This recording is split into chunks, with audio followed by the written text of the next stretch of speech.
Welcome to the Book Flood Podcast. I am your host, Tom Nixon. My guest this week is graphic novelist Ryan Estrada. Ryan is a Freeman Award-winning, Eisner-nominated artist, author, and adventurer. His books include Banned Book Club, No Rules Tonight, Good Old-Fashioned Korean Spirit, Occulted, and the Student Ambassador series. He has made comics for Star Trek, Popeye, Flash Gordon, and Garfield. Welcome, Ryan. Thanks so much for having me. Absolutely. I'm excited. I'm a big graphic novelist fan, as anybody who listens to me can tell you for sure.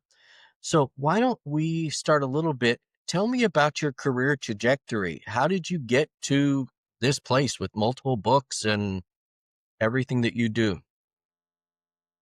Well, I decided early on that I figured, I've been doing this long enough making comics. It's time to go pro. That's when I was 6 years old. I was very lucky that I had parents who never told me like, yeah, that's not how it works. You can't get a job at 6.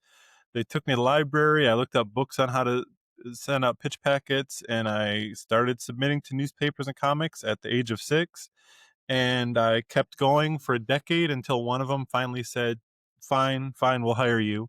And when I was 16 years old, I did a weekly comic in our local newspaper, and I've just been going ever since then. For decades, I made a lot of graphic novels of my own that no one ever read. I just kind of put them online, and it really kind of kicked off when Banned Book Club came out. That is a Mm. book that I collaborated with my wife, who, unlike me, who wanted to make comics at 6, my wife never wanted to make comics, never wanted to write. Uh, Thought comics was a dorky thing that her husband did.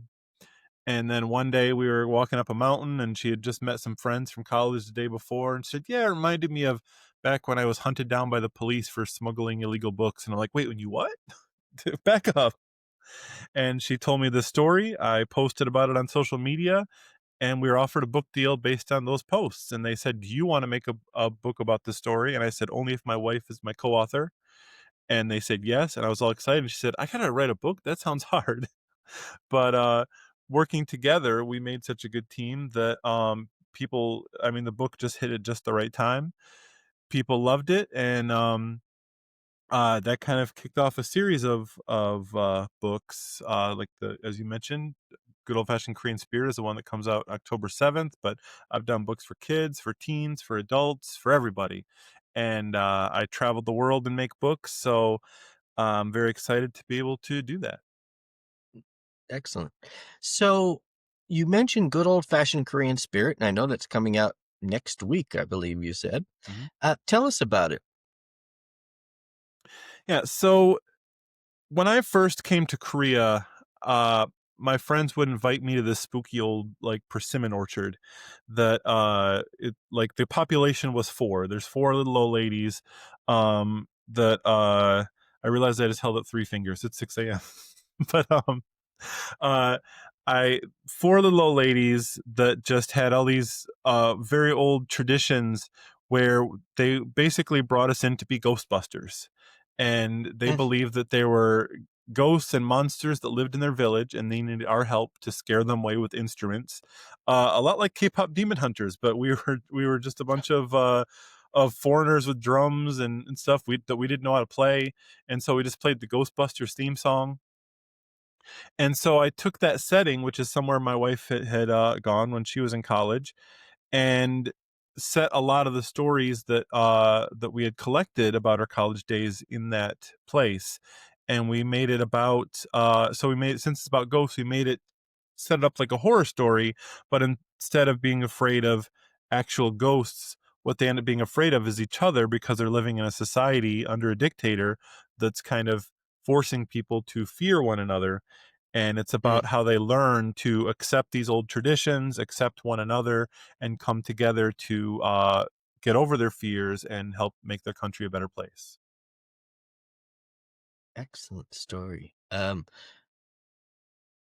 Now this one is also with your wife? hmm Yeah, it's based on her college stories and her college friends Right. in the band book club. So what motivates you as a writer? What drives your stories? Where do they come from? Yeah, so I mentioned early on that I was trying to get comics made as a kid, and the first comic I got published in the newspaper was about an orange cat who's too lazy to chase mice, and that's because my only life experience from 6 years old was reading Garfield. I didn't do anything else but obsess about comics, and so I had nothing to say. But then once I started traveling, I was moving to a new country every year for like a decade, and meeting new people, having new experiences, going into new cultures, and I realized there's so much more to the world than orange cats chasing not being too lazy to chase mice. Um, What? I and don't I believe yeah, that's true. I've seen like and so a lot of my comics are based on my own experiences. Some of them are nonfiction, about the dumb things I've done, like being thrown from a moving train by the police, having to sleep on a park bench in a Japanese typhoon, uh, being nearly eaten by lions in the Masai Mara. I've done a lot of wild things, but a lot of them are also based on the people I've met. Like with my wife, I made a book called Occulted that is my friend Amy Rose's true story of escaping UFO death cult. I just realized there's so many stories out there that I can either tell those stories or use those stories of things that have happened to me to create fiction of what could have happened if things had gone worse, or what I wish had happened. And so yeah, it's really the world and my experiences that I want to share, and I want to make people as excited about the world as I am and excited about learning more about it as I am. So you talk a lot about living all over the world.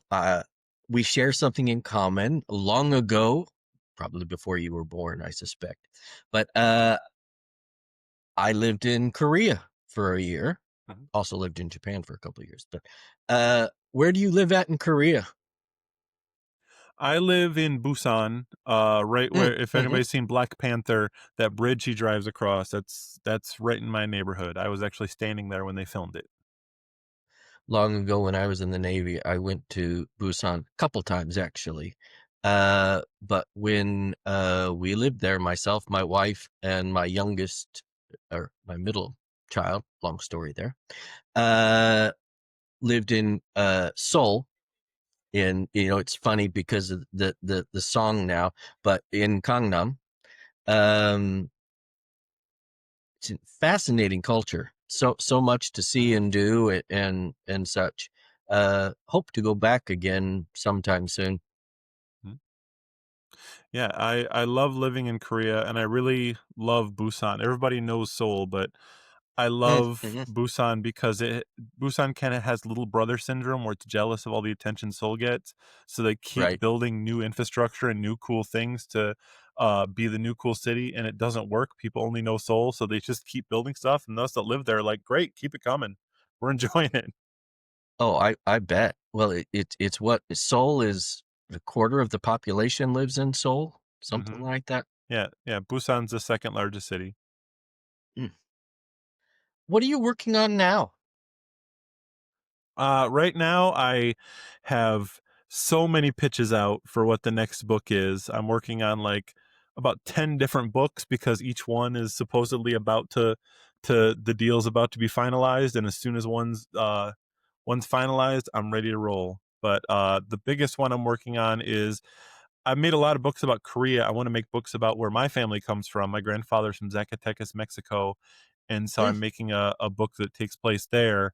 Um, uh, about a Ahuizotl, which is an ancient monster of Mexican legend that eats the eyes, teeth, and fingernails of its enemies. But in my book, she's the Oh hero, my. and she's kind of nice. Does still eat eyes, teeth, and fingernails, but nice about it. Well, now that's a book that people will have to read just to figure out how you Yeah. make that plot twist. So, how does being a world traveler relate to the books that you write? Yeah, everything I do is inspired by my travels. Like my student ambassador series, which is a series of kids books inspired by when I was a student ambassador in high school. Um, are all about places that I really traveled, and a lot Mm. of places that I went that like I when I travel and things go wrong, I just make a comic about that because it's funny because I've done very dumb things. But when I go travel somewhere and things go right, and I don't necessarily have a story, but there's an amazing setting, I take it and put it in that series where I use that setting to build a fiction story in the real world that I'm so fascinated by. Or like with the case of the band book club series, I take real true stories that happened.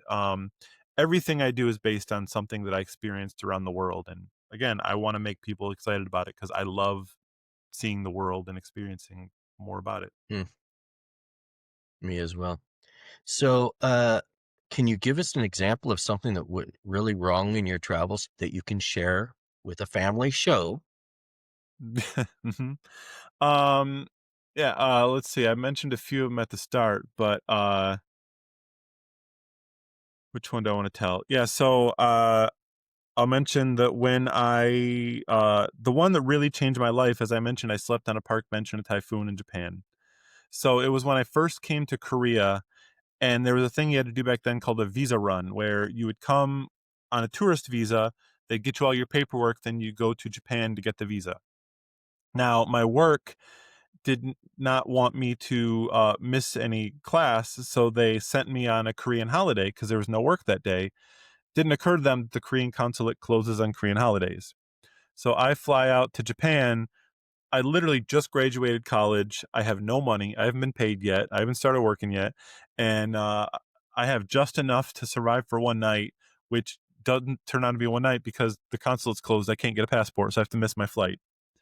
And then the next day, I find out that I've spent all my money and I don't even have enough to get the visa to leave. So I have to sell the only item I brought with me, which is the Game Boy I just bought for the trip, and to get like literally just enough to have that and $5 left over. And then I'm like, I rush to the air. I don't can't even get a bus. I have to literally run to the airport and then find out that there's a typhoon and all the flights are canceled. And now I have literally no money. The typhoon lasts like 2 days. All the flights are canceled, and I try to sleep in the airport, but the airport closes at like 10 PM, and they kick me Mm, out. It's in the middle of nowhere. I'm along that side of the highway, so I'm literally walking alongside the highway in a typhoon that's so bad, like, trees are falling over, buildings are being destroyed, and eventually, I'm looking for a place to sleep, and I found a bunch of homeless people sleeping in the park, and I figured if there were a better place for me to sleep with no money, they would be there. So I guess I gotta sleep here. you And I grabbed a bench, and I also, during this time walking around a typhoon, got the flu. So I'm lying there, oh, like, no. literally, I just started traveling. My whole life, I've been, like, sheltered, like, in my house, making comics. I've never experienced anything like this, and I'm feeling so sorry for myself. Drenched, trees are falling down around me. I'm like throwing up, and I'm like, this is the worst moment of my life. But then, as I say that, this little black kitten comes up, lays on my chest, curls up, and goes to sleep. And all of a sudden, I started laughing. It just became so surreal. And I realized, wait a minute, this is the worst moment of my life, but I'm fine. I can survive this. So I don't need to worry. I don't need to worry so much. All these things I worried about just leaving my house, like if I can get through this situation, I get through anything. And that literally changed my life. And that happened like 25 years ago, and I'm still telling that story today. So I got something out of it. And also, whenever I go somewhere now and nothing goes wrong, I'm like, oh, that was disappointing. I was hoping I was going to get a story out of it. Oh, my. When you first went to Korea, were you teaching at a Hagwon, language school? Yeah. Yeah. Yeah. I graduated from animation school the same year that the entire animation industry got laid off. And so I realized that like I'd spent so much money and time going for this job that didn't exist. What am I going to do? And I was complaining to a friend in instant messenger at like 2 a.m. And she's like, "Did you hear about this thing in Korea where they right now they need teachers so badly they'll buy you a plane ticket and have an apartment waiting for you and pay you a bunch of money to talk English to kids who already speak it?" And I'm like, "Nope, I'm going to do it." And by 3 a.m. I had a job, and then by 4 a.m. I thought I should Google where Korea is. Um, but once I came out here and realized like comics has always been my love. I can do that wherever I Mm, want. I don't need to work right. for a big company. I don't need to spend decades building my way up. I can make a comic this afternoon and have it people commenting on it by lunchtime. And so I just started traveling the world making comics, and and eventually I went full time doing that. What's the technology like these days with making comics? I mean, do you start from paper or are you on a computer somewhere or what? Yeah, I'm still old school. A lot of people use tablets to draw nowadays. I'm still drawing on paper, then I scan and I color digitally. But yeah, drawing for me is still a on paper kind of deal. Like I've Mm. bought the really expensive tablets, I've tried them, and it just doesn't really feel like my art unless I'm doing it by hand. Mm. Do you do many presentations for schools or libraries or that sort of thing, either in Korea or elsewhere?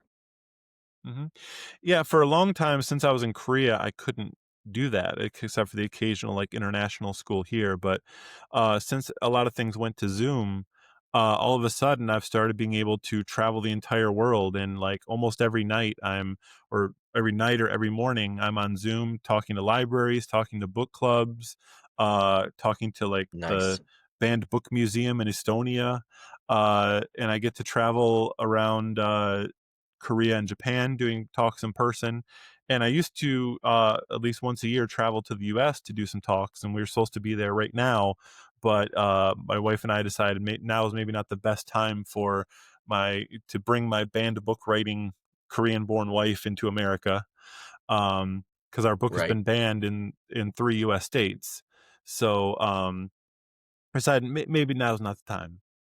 Mm. I almost want to guess which three states, but I don't think I'd have to work that hard at it, probably. Hmm. Uh, is there a book or a series of books that from your childhood that still resonates with you?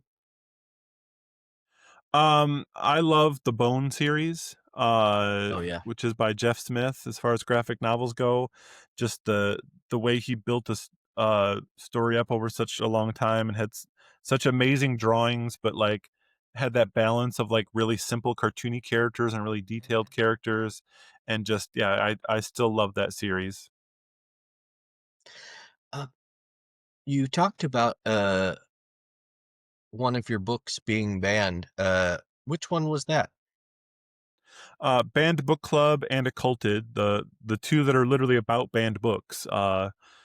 Have both been banned in several states, and I only found out about it because people are posting about the irony of banned book club being in the banned book club, and then I found out it's been Right. a major target. I tried to find out why, and I emailed every time someone gets our book banned. I email them and ask why, and every single time they say, "Oh, I don't know, I haven't read it." Oh, right.